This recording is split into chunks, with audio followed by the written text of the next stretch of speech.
So hi everyone, welcome to another webinar where I will be asking questions to an expert, which today is an expert in distance running, Dr. Jason Karp. So Jason, like previous guests, has got a really nice mixture in terms of his background as both a coach, he's a practitioner, and he's also an accomplished academic and published extensively. So as a coach, he has written several books on distance running, and he's also regularly delivers talks internationally all over the world and at conferences. And he is recently written a book about his experience coaching Kenyan runners, which is a topic we might come on to. So Jason, thanks for joining us this evening. Really appreciate you taking the time. To start off with, could you just explain a little bit about your background and kind of how you got into coaching and how sort of the academic side of things has informed your coaching? Yeah, sure. Thanks for having me. It's a pleasure to be able to talk to you from the other side of the world.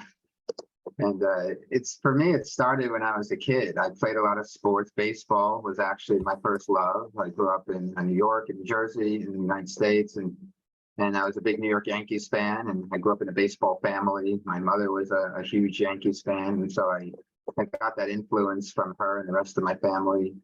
And then in middle school, in sixth grade, I started running track, and I was living in New Jersey, and I immediately was drawn to it. So I was immediately drawn to the science of athletic performance and why someone can run faster than another or jump farther than another. Those questions still fascinate me to this day. And I think I took a different approach than, a lot of kids run track, but they don't get so attached to the science of it. And for me, I think that's what made it stand out for me, that I was really curious about athletic performance. And so I was kind of placed, accidentally or by fate, I was placed on a road that I'm still following all these years later. So I knew when I was in high school that I wanted to pursue a PhD and coach, and I knew I wanted to differentiate myself from other coaches. And so I was very careful about the schools I attended. I wanted to go to where I felt had the best programs for biomechanics and exercise physiology, and places where they were studying endurance performance. And so it's a pretty simple story, really, with me. I found this passion and this curiosity as a kid, and I never knew anything else, and I still don't know anything else. You never stop learning, do you? Right, yeah. The only thing I claim to be an expert on is running, and it's just been my singular focus all these years later. And coaching has always been at the center of all the work that I've done, but I've been lucky enough to get my hand in a lot of different avenues to pursue this sport of running. So between the writing and the coaching, the speaking, and all of that, and it's been great. Fantastic. And can you just tell us a little bit about your recent experiences over in Kenya and what that's entailed? Yeah, so in 2019, I went to a running camp just for myself as a runner, and I still run 6 days a week.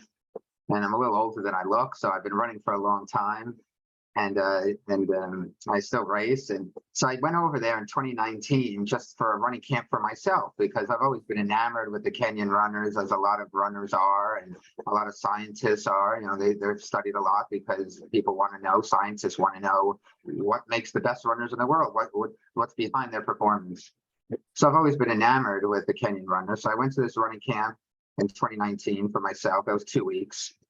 And the whole world of Kenyan distance running is pretty much concentrated to a very small part of Kenya, this rural town called Iten. And Iten is the epicenter of Kenyan distance running, and that's where the camp was. So while I was there and I got to see this epicenter of Kenyan distance running with my own eyes, that's what gave me the idea to possibly move there. I thought, well, this would be a pretty interesting place to live and coach. So that seed was planted in my head. And so I didn't do it immediately. There were a lot of logistics I had to work through to figure out how was I going to move to the other side of the world. And then the pandemic happened, And so I had to wait because it affected them too. They all train in groups there. And so all of that was shut down with the pandemic. So I had to wait a little while until the pandemic subsided and things went to normal, not just here in the US, but around the world. I mean, of course, it affected travel and everything. So I was finally able to make it happen. And in November of 2021, I moved there. And I didn't know how long I was going to stay there. My goal was just to put a group together. I had some contacts there because of the camp. So I had stayed in touch with people. So I found a place to live. And so I was able to work through all the logistics of moving there before I got there, just through all the connections I had made. And so I moved over there, and it was pretty easy to put a group together, and white people stand out there. And so they're very attracted to white people because it's the white people who help them financially. And so it wasn't difficult to gather a bunch of athletes together in a group. And it was a phenomenal experience. I ended up staying there 6 months. It became a little challenging because of the finances, because they do need a lot of support, and I was supporting them myself. And so I'm even still looking for a sponsor because I would love to go back and reform another group and make something big happen for a longer term. But I need a sponsor to do that. But yeah, it's just an inspirational place to be if you're a runner, because you walk out your front door and you see all these world-class runners running around the town all the time. It's not like in other cities in the world where you have to go and search for the runners. They're all there in front of your eyes all the time, every day. So is it kind of like over there, like it's a national sport? So like you might get, say over in the UK, when you go around areas, you'll see a lot of kids playing football or soccer, as it's called in the States. Is it like that with running in Kenya, particularly in the area that you were in? Yeah, it is. It is their pride. It is their everything. I mean, that is the only thing they have. And they view running as their only way out of poverty. And so when you go to the rural towns, it's like that. Like if you go to the major city like Eldoret or Nairobi, the capital, it's not like that. They live normal lives like they do in the West. Mm-hmm. But these rural towns, there's not a whole lot going on except for running. And they view running as their only way out of poverty. So there's a huge amount of pride that goes into distance running there. That's a really interesting experience that you've had there. Very, like, there's no other sort of or best way to learn than immersing yourself in a particular culture. So that I'm sure you've taken a lot from that. And I think I'm going to actually open with my own question, just based off your experience there. So when you were at the camp originally, and you've obviously observed a lot of really high-end successful athletes, are there any main points that you observe from those Kenyan runners that you would think would be useful for most recreational runners in terms of training tips or nutrition or anything like that? Yeah, exactly. And that's what gave me the idea to write the book when I was there. So I hope people check out the book, Coaching the Kenyans, because I put this all in the book. But yeah, there are several things. I mean, it may be obvious or it may not be so obvious, but the obvious thing, at least to people inside the sport, is that they're extremely talented. And talent is then the major reason, even for recreational runners. The single biggest thing that's going to have an impact on how fast you're able to run is your talent. And there's this one tribe of Kenyans, the Kalenjin, that are very talented distance runners. The rest of Kenya doesn't run. And that's one big myth about Kenya. People think all Kenyans run. There's 56 million people in Kenya. Most of them don't run. There's just one tribe. There's about 40 tribes. So they have a tribal system over there. And there's one tribe out of the 40 that are the good distance runners. So it's really interesting that this one slice of Kenya produces the best runners in the world. And so talent is the biggest thing. But apart from talent, they do have several habits and things that they do that recreational runners can benefit from. One of them is training in groups. You will not see any Kenyan distance runners training by themselves. Whereas over in the United States, and I'm sure it's the same in the UK, most people, they walk out the door, they go for a run on their own. Maybe they'll join a running group just so they have other runners to run with. But in Kenya, the group mentality is very, very, very strong. that it is their way to succeed. That they believe that the only way to succeed is to run with other people. And they don't run with other people because of social reasons. They run with other people who can make them faster. So it's like this wolf pack mentality. If you see a bunch of wolves in the wild, they work together for the success of the whole group. You know, unlike in the United States, and I'm sure it's similar in the UK, where we have a very individualistic society. We celebrate the accomplishments of an individual, whereas in Kenya, they celebrate the accomplishments of the group. If one person wins an Olympic gold medal from Kenya, the country wins an Olympic gold medal. It's a very big source of national pride for them. And so they have this wolf pack mentality when they train. You know, they're not talking to each other during hard workouts. It's all about the work. And they work together to lift each other up, because when the group succeeds, everybody succeeds. And so that's one thing that other people can benefit from is to run in a group that can make you faster and take it seriously. It's not for social reasons. They do it for the singular reason of becoming the very best that they can be. That's really interesting, and I will at the end of the webinar I send all the attendees an email, and I'll link to your book and also the TED talk that you delivered as well. That point on running in a group, it is interesting because we've seen that with as you mentioned, the successful Kenyans, but when we look around groups from around the world, often you'll see that success is concentrated in smaller pockets. So for example, I used to work at a university that had an endurance, performance and coaching center, and for a very small university, the number of athletes that middle and long distance runners that came from there, sort of one of the most famous ones, alumni would be Mo Farah. But that's not to say that it was just that training group that was, you know, obviously he was a very talented guy, but nevertheless that you would often see them always going out in those packs, as you mentioned, and running together. And it was quite rare actually that you would see runners going out individually. So it's interesting that, yeah, that kind of relates to Western runners as well. It's not just sort of an African thing.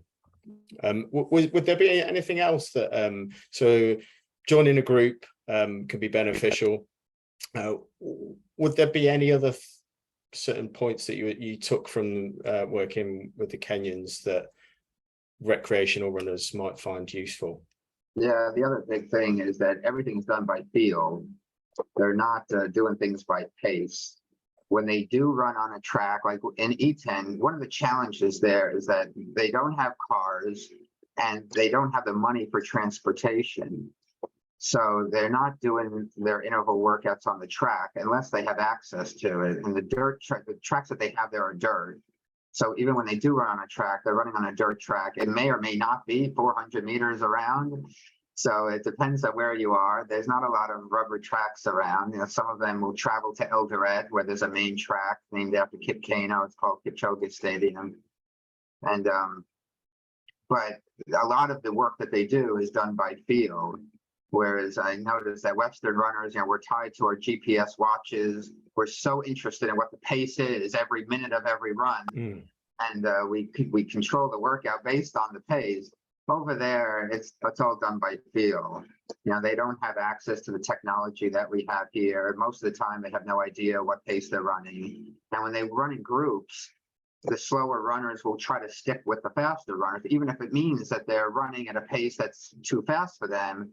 Yeah. That's the group mentality. They try to stick with the faster runners, believing that if they keep doing that over time, they'll eventually be able to lead the pack themselves.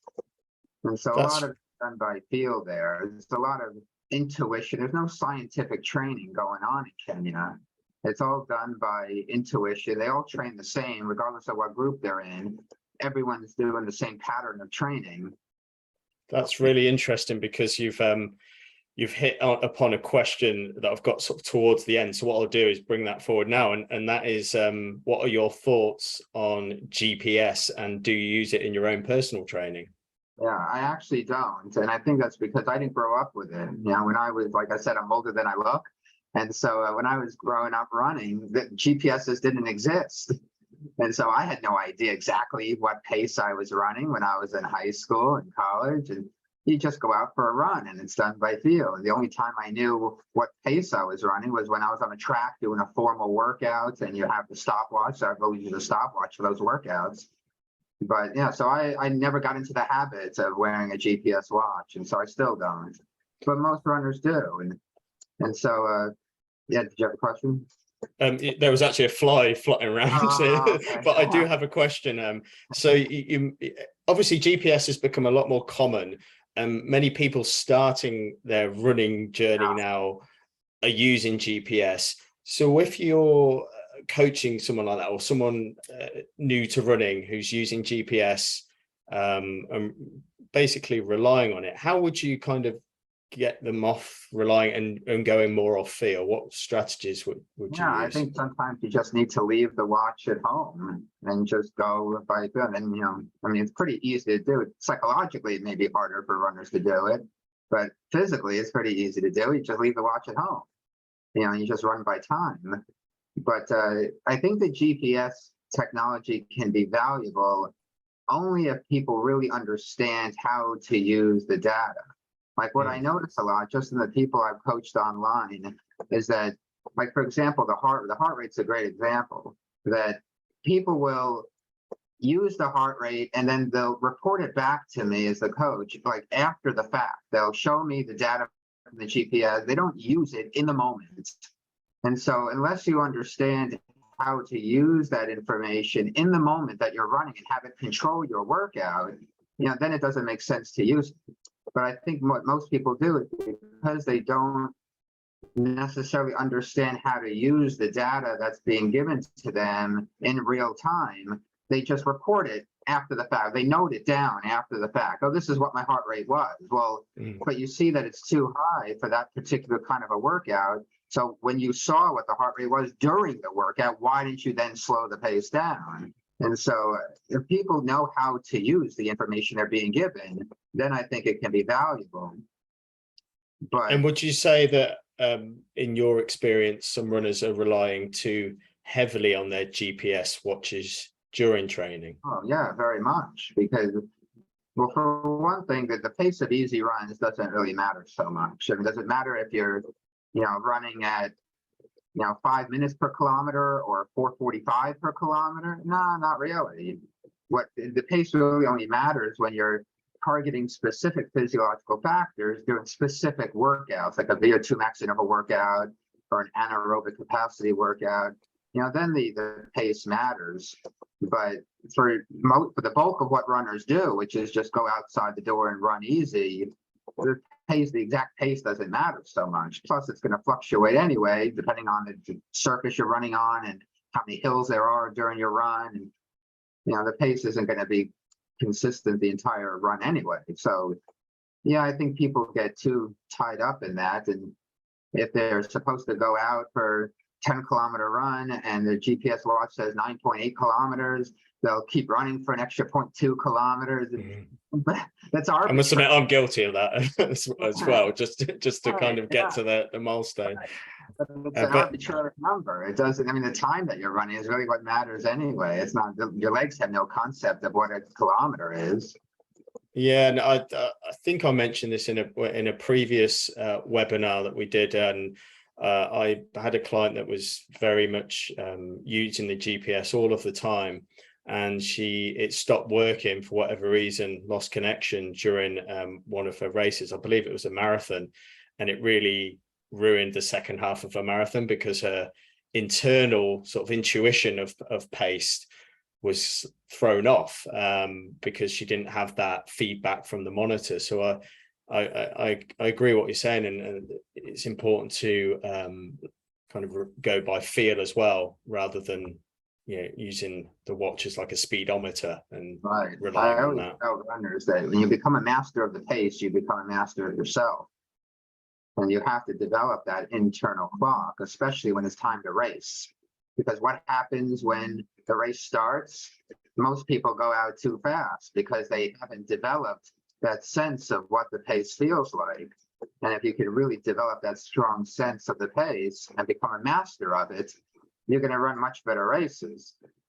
Cool. Yeah, thanks for that. Just to finish us off on the Kenyan, your Kenyan experience, was there anything that you've learned from the Kenyan athletes that surprised you in terms of their training or nutrition? The nutrition is the biggest one. I mean, it was a surprise, but not so much of a sort, because everybody knows that they're very poor and that they don't have money. But when you see it for yourself, how little they're eating, and yet the enormous amount of physical work that they're capable of doing, how fast they're able to run, how they're able to run 160 plus kilometers per week. How do you do that with such little food? But it's remarkable when you see that up close in person.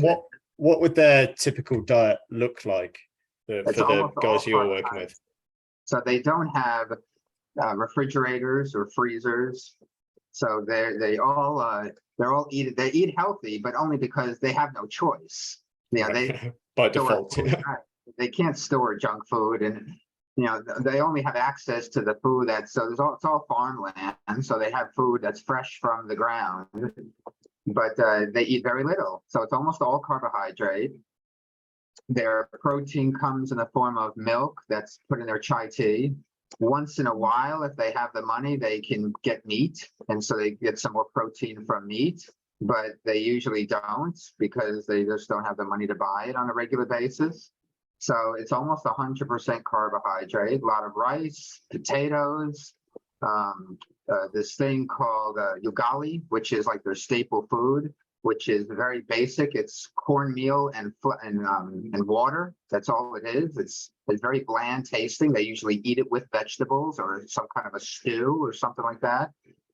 But they eat a lot of that, and chapati, which is kind of like a tortilla. Tastes a little different than a tortilla, but it looks like kind of like a tortilla. And so it's very basic kind of food. They eat the same thing over and over. They don't have the variety that we have in the West, where today you can go out for Chinese food, and tomorrow you could have Thai food, and then you could go get pizza, and they don't have that variety. They eat the same thing every single day.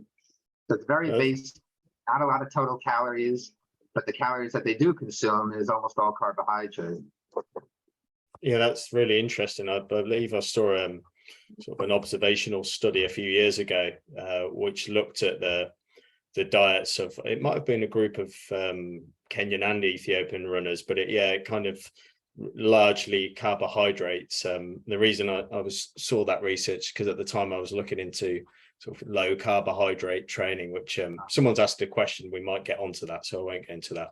I'll go into the first question from training related question. And this is from Jess. So she says, I'm training for my first marathon in September. I'm currently doing around 25 miles per week on 3 separate days. My longest run is currently 8 miles. How would you recommend increasing my mileage? Shall I add an extra running day or add distance to my existing 3 runs? Yeah, first strategy, add another running day. So you would go with frequency. Yeah, increase the frequency. The more times you can get out the door and get used to that pounding on the pavement, the better it's going to be. And then once you've added more days, then you can start extending the duration of each of those individual runs. Because she's running 3 times a week, 25 miles, then she's already averaging 8 miles every time she runs. So that's a decent amount already. So instead of extending that, the initial better strategy would be to just add more days. You can add a lot more miles just by start with 1 extra day and then get used to that, and then add another extra day and then get used to that. Okay. Do you, when you set programs, do you set by mileage or time on feet, or does it depend? Yeah, usually time. I mean, even with myself, when I was younger, runners always think in terms of distance, so either miles or kilometers, depending on where in the world you are. But really, what matters is the time, because the time is what represents the stress. Like I said before, your legs have no idea what a kilometer is or what a mile is, but your body knows that it's running for an hour at 75% of your VO2 max. That's what represents the stress. It's the amount of time under a given intensity that represents the stress. And so the time is really a better way to do it. So, okay, just to summarize there, in this case, you would increase frequency, and then once you've done that, add in extra. And do you have a generic guideline on terms of percentage increase of time, like across a training cycle? Not really. A lot of that depends on the person's history. Like you hear the 10% rule thrown around a lot. There's no Yeah. magic in that. And if someone's used to running 100 miles a week and you increase by 10%, that's only 110 miles the next. So you could do more than that. And so a lot of it depends. 10% for someone running 20 miles a week is a lot more than 10% of someone running 100 miles a week. They're going to sense that 10% differently. So there's no magic in the 10%. A lot of it depends on the runner's history, what they're used to. If you're increasing mileage to something that you've never done before in your past, then you have to be much more meticulous and careful about it. But somebody who's run 20 marathons already, and now they're ramping up toward another one, well, that person can increase things at a much greater rate and by much more than someone who's new and is in uncharted territory. So a lot of it depends on the individual and their running history. How do you determine when to increase training volume? Is there any particular time frame, or are you looking at performance indicators? Yeah, a lot of that depends too, but usually every few weeks is a good rule to go by. And so typically, I train with I coach people in 4-week cycles where we run at a certain volume for 3 weeks, and then back off about a third for one recovery week. And then the next cycle of training starts with a slightly higher volume, and then we hold that steady for a few weeks. So I've always believed more in habituation of training than compared to constantly changing things all the time. And so I think the best way to train is to run at a given volume, hold that there for a while, maybe several weeks at a time, and to the point where your body habituates to that stress. And that stress becomes a normal stress for your body to handle. And then once your body recognizes that normal stress, then you can increase it to a slightly higher stress. And do you increase volume and intensity at the same time, or when do you decide? I know it obviously depends what the runner is training for in their event, but when do you decide that it's time to increase the pace of their runs? Yeah, so that's a very good question. So that's a good way that people can get injured, especially if they're kind of a recreational runner. And very talented runners, Olympians, they can get away with a lot of training mistakes because they're just so talented. But everybody else can't get away with such mistakes because then they'll get injured. So try to stay away from increasing the volume and intensity at the same time.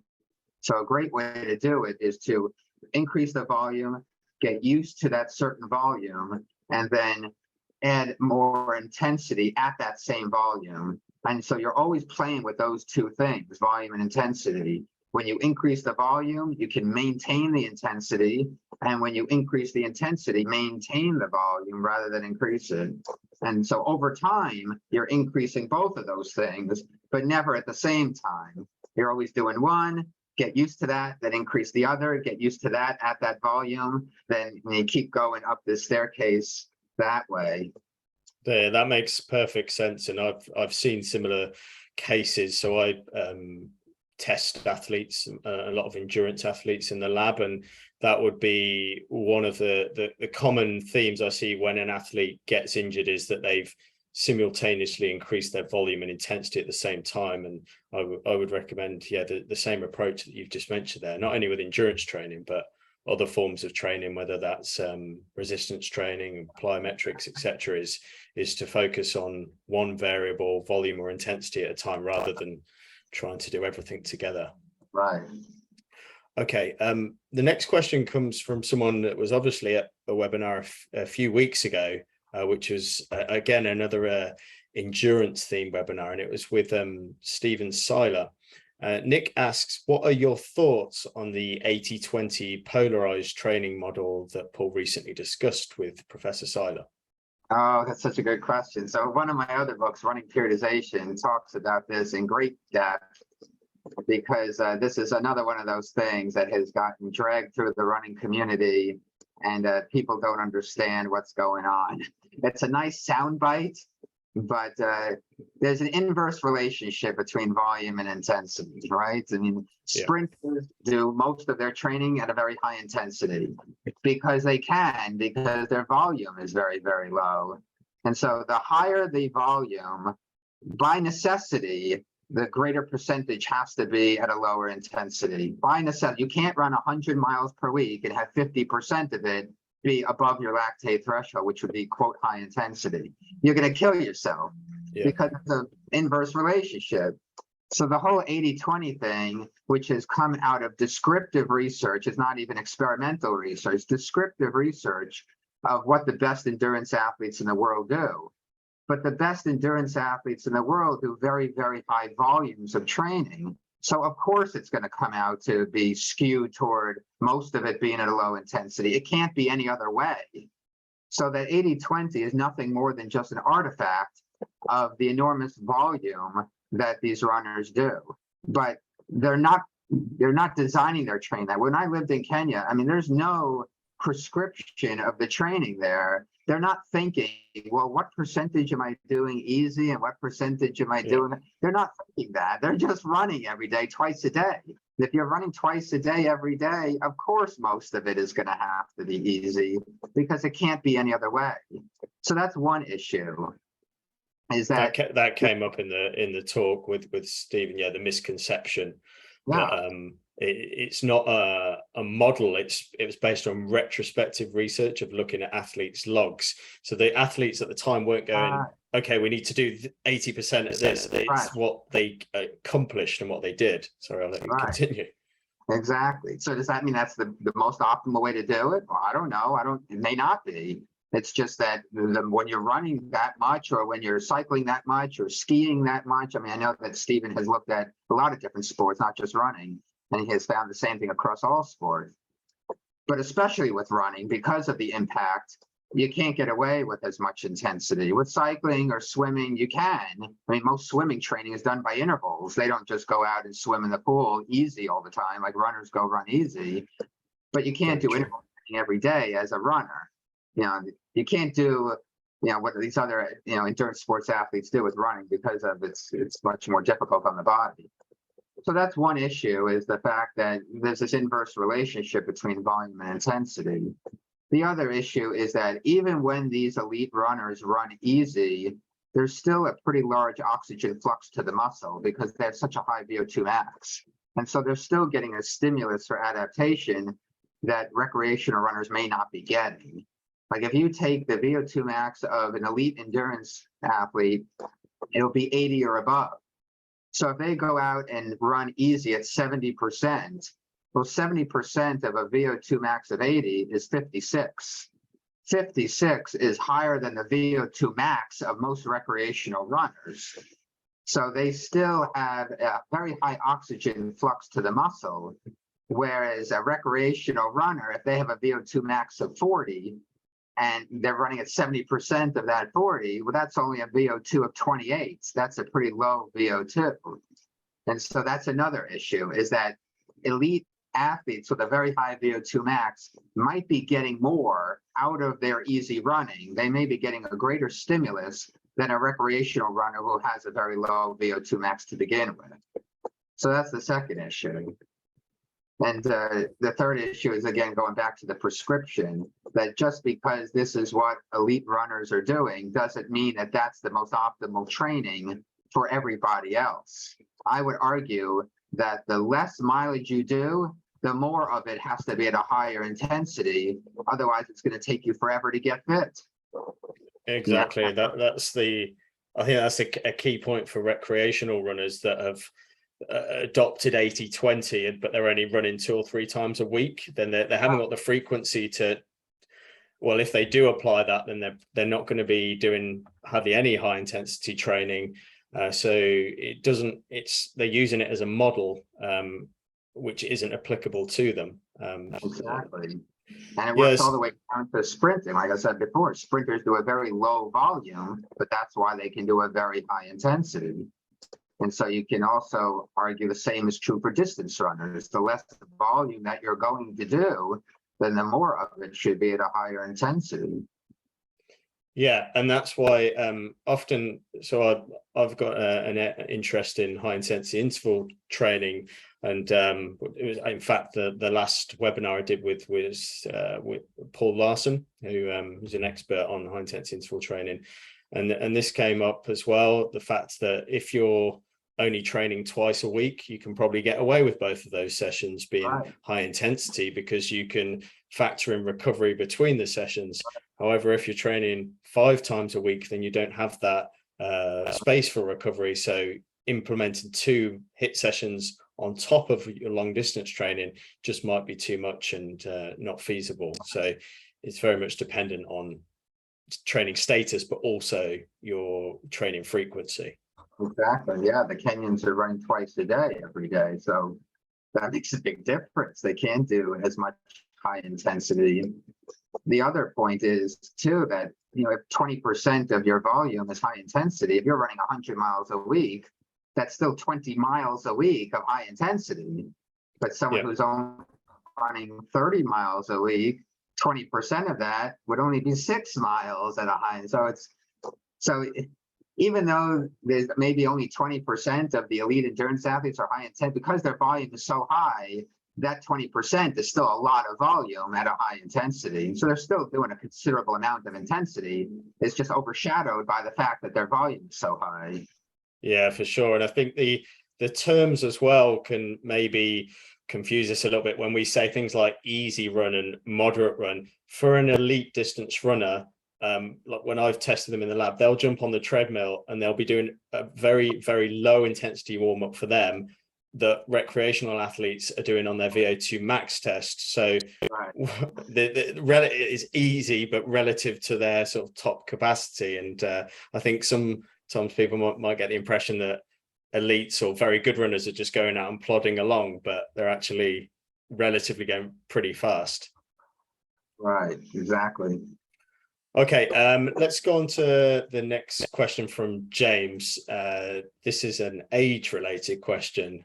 So he says, I've mainly focused on 10K races over the past 10 years with the odd half marathon. I'm now just hit 45, started to find that I'm struggling with my leg speed during 10K races. I feel like my legs are fatiguing more quickly, even though my training hasn't changed much. What advice would you give to improve this? For example, would you recommend focusing on distance events like half marathon and marathon, or is there some sort of training intervention that you might use to improve my leg speed? Yeah, that's a good question too. It's hard to answer without seeing what he's done in the past, but there's many different ways to improve that. One is the obvious one is the interval training, you know, the anaerobic capacity type of interval training where you're running at, you know, 1,500 meter a mile race pace. Like the classic example is 400 meter reps at 1,500 meter a mile race pace to work on the anaerobic side. But then you can also do longer tempos where you're forcing your legs to resist fatigue. So it's hard to answer exactly. I can't say this is the workout you should do. I'd have to look at what has he done in the past, where his strengths and weaknesses lie, because you always want to try to cater your training to your strengths. You'll always get more out of it, more success than if you try to improve your weaknesses. You got to also try to improve your weaknesses, of course, especially if you're doing something like a marathon. There's certain things that have to be done to train for a marathon, even if it's not your strength. But yeah, it's hard to say exactly what he should do without looking at what he's done in the past. And within his question, there's an interesting pattern that you often observe, is that as people get older, they tend to increase distance. And do you think that's sort of a symptom of age-related loss in speed that people, like I've noticed when I've worked with people doing ultra running, they tend to be in their later 40s to early 50s and they used to run marathons. Do you think is that a common occurrence in your experience? Oh yeah, always. Yeah, I think it happens for 2 reasons. One, I think generally humans are drawn to the endurance. I mean, we evolved to be endurance animals. You know, compared to other animals, we're great endurance athletes, but we're actually pretty poor sprinters. So I think some of it is just human nature, and that wanting to go longer and challenge yourself and test yourself about how long you can endure, because it teaches us about who we are.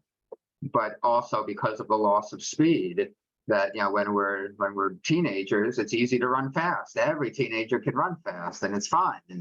And we tend to lose our speed more so than our endurance as we get older. And so people tend to gravitate to the longer races.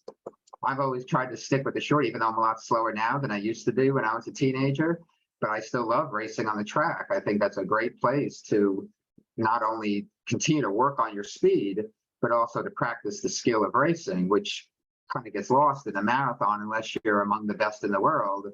Most people aren't racing a marathon. It's tough to do. It's tough to race something that long. So yeah, I would suggest to him, again, without knowing exactly what he's done before, that going to the track and doing specific interval workouts where your legs get fatigued pretty early in the workout is a great way to practice that fatigue resistance. And you mentioned there about longer events. Is that a pattern that you come across with athletes where they don't do enough speed work, even though they're running longer events? Very much so. And I think some of it is complicated by or influenced by social media and the 80-20 thing. That people are told, oh, you got to run easy most of the time.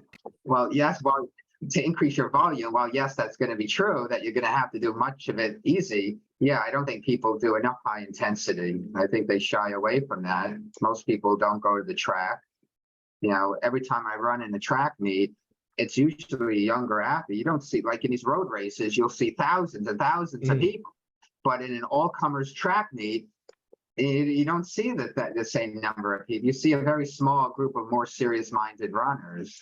And it's the same thing with interval workouts versus, tempo runs or easy runs on the road. You go through your community and you see tons of people running easy. It's easy to run easy, but it's hard to put yourself on the track and do an interval workout. And so I think people shy away from that, and they would become better runners if they did the interval workouts.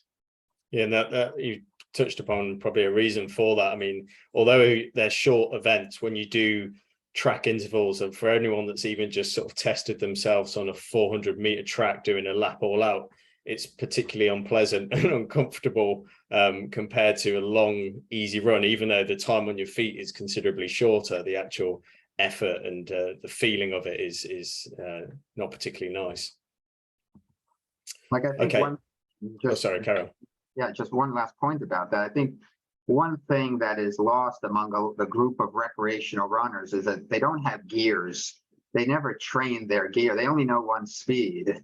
And going to the track and do an interval workout, it teaches you how to manipulate speed. It teaches you legs different gears. And that's an important thing, especially when it comes to racing.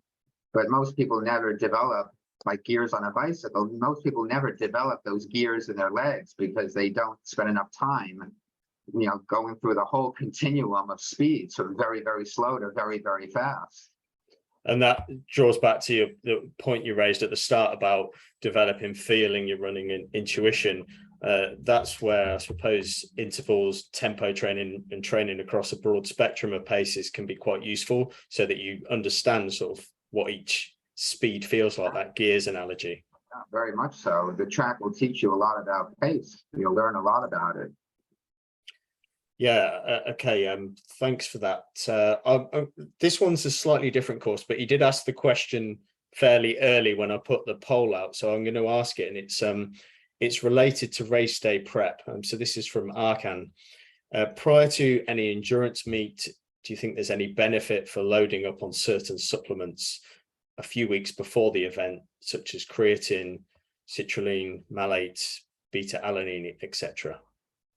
Yeah, there's a lot of attention on supplements, again, maybe in part because of social media, but there are very few supplements that a runner would need. You should get everything from food. You should get everything from your natural diet.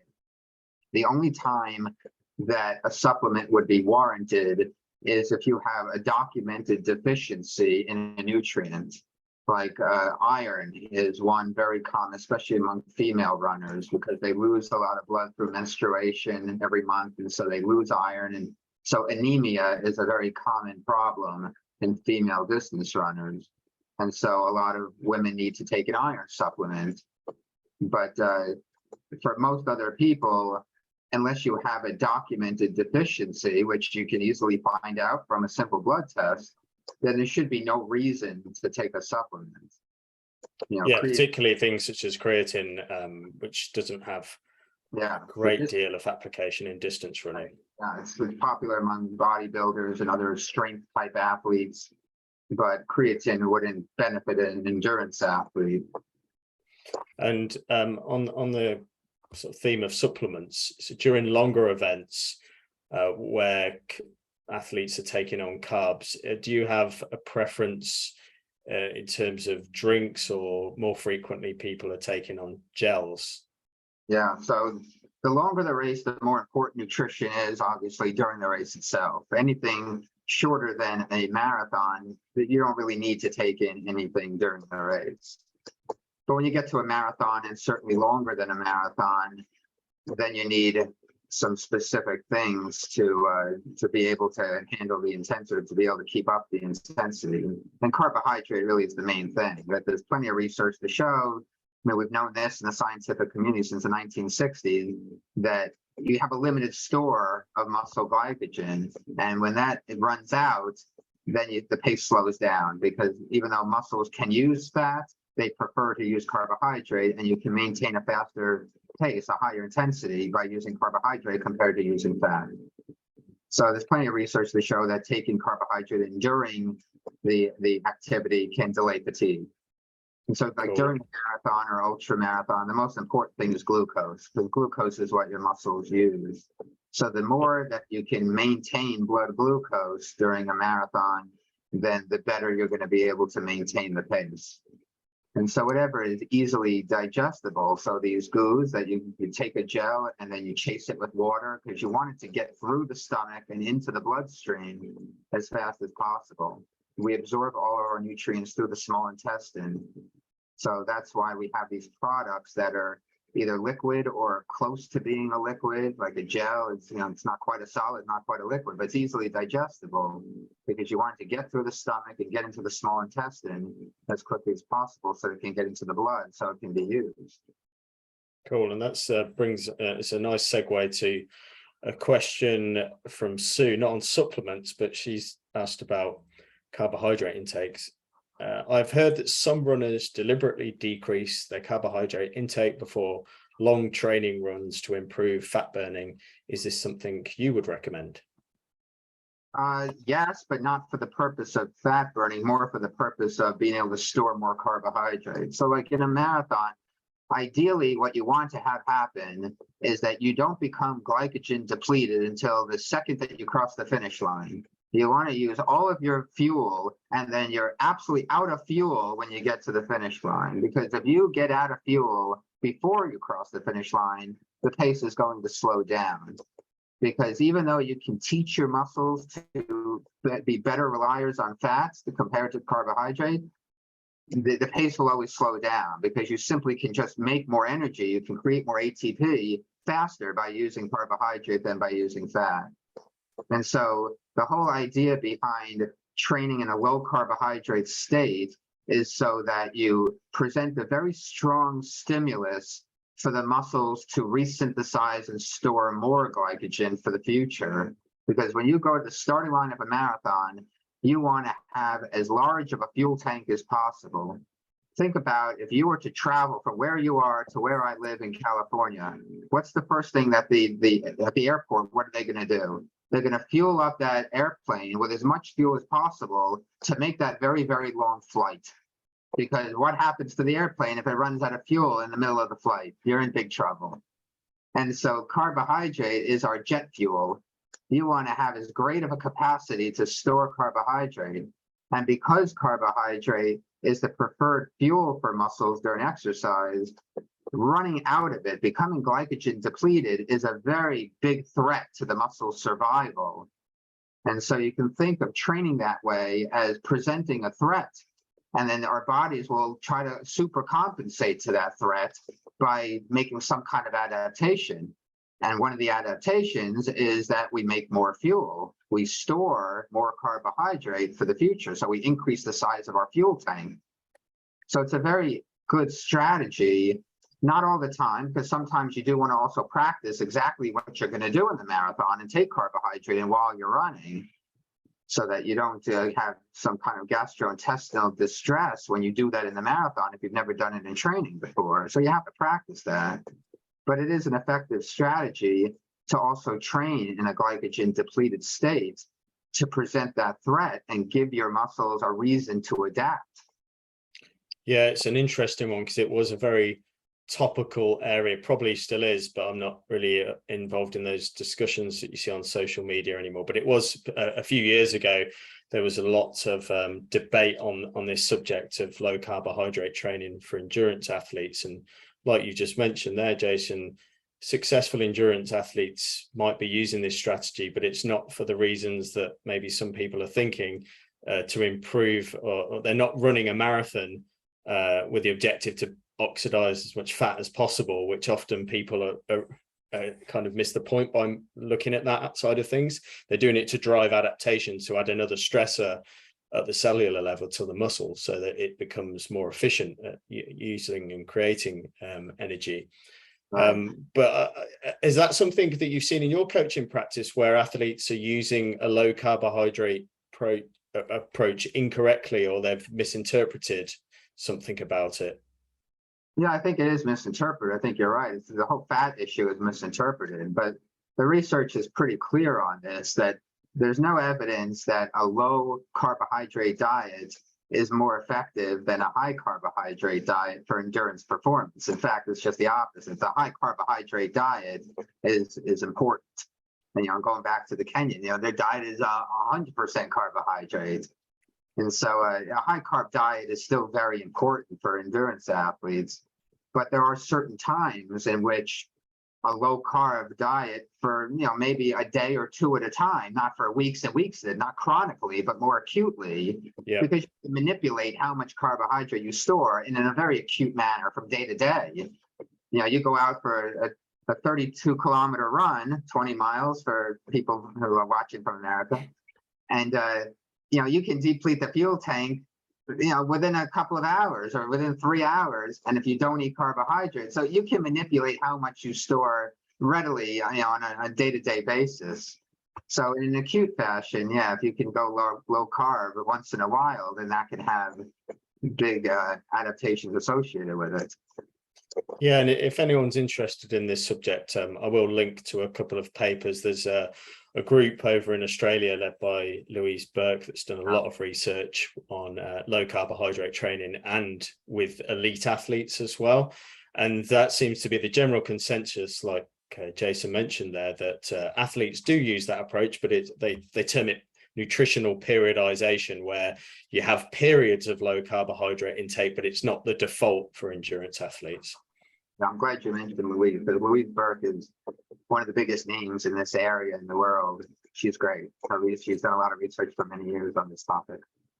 Yeah, and what's really admirable is often when you see sort of debates on social media, the common critique is, well, this doesn't apply to high level athletes, and this is a study on recreational. But she's actually done quite a few studies now on real elite athletes, so elite race walkers, I believe she's done quite a lot of research on, so actual Olympic athletes that have used this strategy. And what they found basically from the first couple of studies was that it doesn't improve performance, which a low carbohydrate feeding, that is, doesn't improve performance, which is what we're talking about in the context of endurance. I think sometimes people then shift the argument to, well, eating loads of carbs is bad for your health, but they're very much different debates and different populations that we're often talking about. Jason, am I right to ask you, and I know we're coming short of time, I've got another question. Okay, cool. This one's from Jared.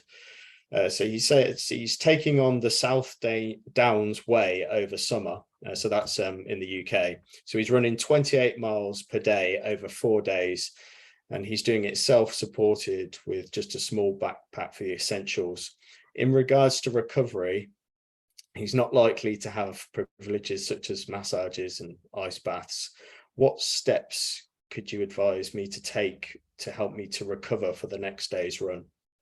Yeah, that's such a great question. In fact, so timely because someone that I coach in India just ran Marathon des Sables, which is an extremely difficult ultra marathon in the deserts in Morocco, and it's kind of the same thing. It's all self-supported, and you're carrying a backpack, and so yeah. So I'll just say now exactly what I told her, that the most important thing for recovery is nutrition. Well, it's time and nutrition.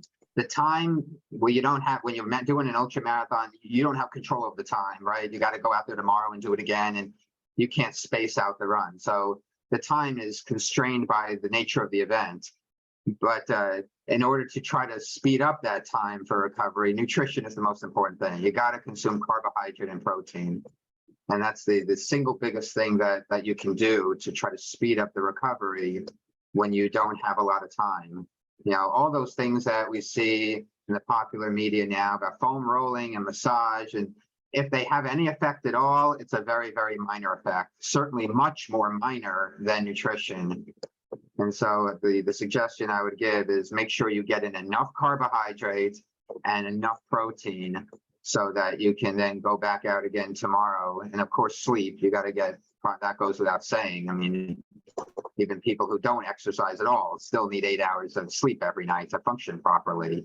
So sleep, and then just try to consume as much carbohydrate and protein as you can, because the carbohydrate goes to refill your fuel tank and the protein is used to repair muscle damage.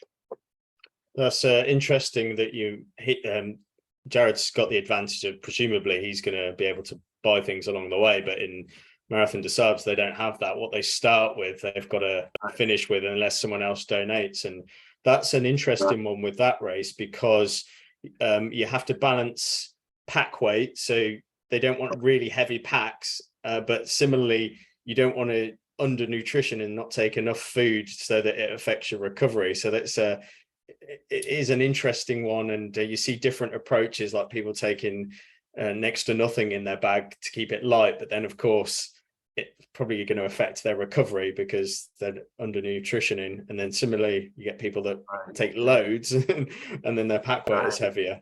So it's a really tricky one. Yeah, I think she said that they have a limit, of course, because of safety. So I think she said it was 14 kilograms was the most that you're allowed to carry on you. Yeah, which is a lot. I mean, it's to try doing an ultra marathon carrying 14 kilos. Sure. Wait a minute, that's a lot. Yeah, that would be a lot, especially on sand and running through like 40-degree temperature plus. Yeah. Final one, if that's okay, Jason. This is just from Josh, and kind of comes back to a previous point, but what fitness technology or equipment do you use within your training and coaching, if anything? That's a good question, because I'm actually very low tech. You know, I grew up at a time where we didn't have all this technology, and running is a really simple activity. We all evolved to do it.